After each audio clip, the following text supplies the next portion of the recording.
Hey, what's up, guys? Welcome to the education day. I was about to do this guy, but, might as well. But anyways, welcome to education day today. What are we talking about? So I talked about the first workout this week that we did is modes of pairing, okay? So the cool thing about our body and how we move, and the cool thing is we don't need to think about it, right? We just do it, okay? Which is really cool. So what I mean by that is when we go to raise our arm, or we go to reach our arm forward, or bend over and grab something, or whatever it may be, our body switches back and forth into modes of contraction. I've talked about that in a previous education video.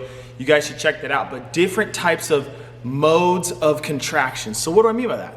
Right, we talked about in the video, right? This is a myometric or a concentric where the joint angle shortens. Isometrics where nothing moves, but we're still contracting muscle on both sides of the joint. Then we got the plyometric or the eccentric where the muscle is lengthening or the joint angle is getting bigger under control. The cool thing about this is that essentially this happens throughout the entire body, any movement we do, right? If I take this movement I just did right now, right? The whoom, okay? What's happening on the front side of my body if I'm going by this joint? Well, these muscles on the front or joint angles doing a plyometric are getting bigger. On the back side of the joint, I'm doing a myometric or a concentric where the joint angle is getting smaller back there. That happens through every single motion that we do throughout our body, right? And so the cool thing is say, for example, I'm gonna talk about this later in the week, but say, for example, you're like, man, I can't bend my arm as far as this one. Everybody, and I'm gonna say everybody, how do I put this in a polite manner? Every trainer, medical exercise, medical professional, PTs, whatever, they look at the moving side.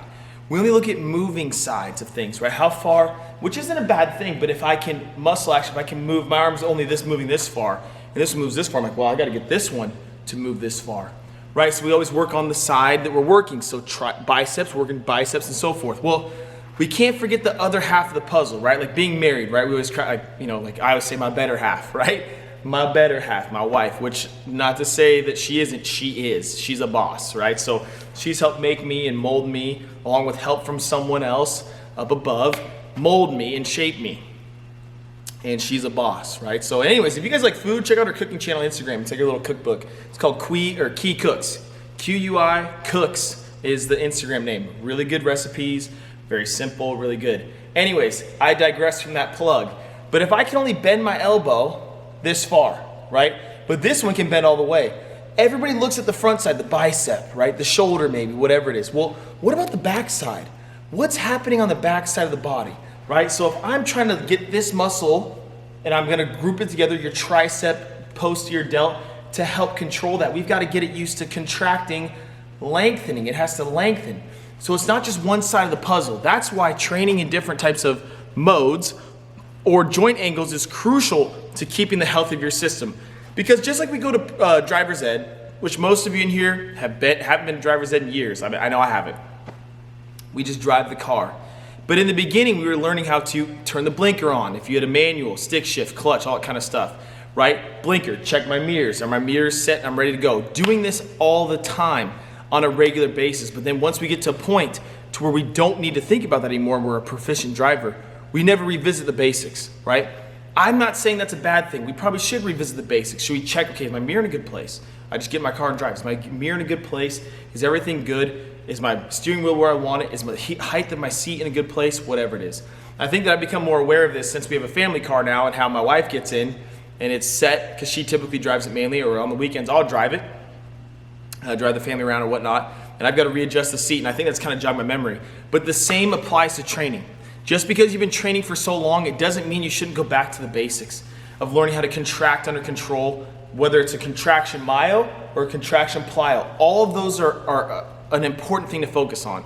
So make sure to revisit the basics, and that's why when we go to do different contractions, I tell you, hey, go down on a 3 count, go up on a 3 count, go down on a 5 count, whatever it is. It's to ingrain those so you guys don't have to think about it, but we're still working those different modes of contraction. So when you go to do your daily life thing, you feel pretty good. And if I was to talk about this, I've seen this on a regular basis. I'm gonna talk about this from an athletic standpoint. I get kids that come in that rotate only to one side. And what you'll see is they lose the ability to rotate to the other side or contract, lengthen, or even shorten to that side. So to keep the health of their system or muscular system functioning as best as possible, We may need to work modes going one way, a different mode, and then opposite on the front side going that way. Because like I said earlier, right, if I do a bicep curl, myo's happening on this side, a plyo's happening on this side. And to keep the health of the whole system functioning well when it comes to your muscular system, we need to do those on a regular basis. And it also depends on the season of your life or training. If I'm doing a lot of activity that requires a bunch of myos or concentrics, I might want to rotate my tires by doing some plyos, all right? So hope that makes sense. I'm gonna dive into that a little bit more application later in the week, which would be your Saturday education day. All right, guys, hope that makes sense. Get you guys thinking. I will see you guys tomorrow.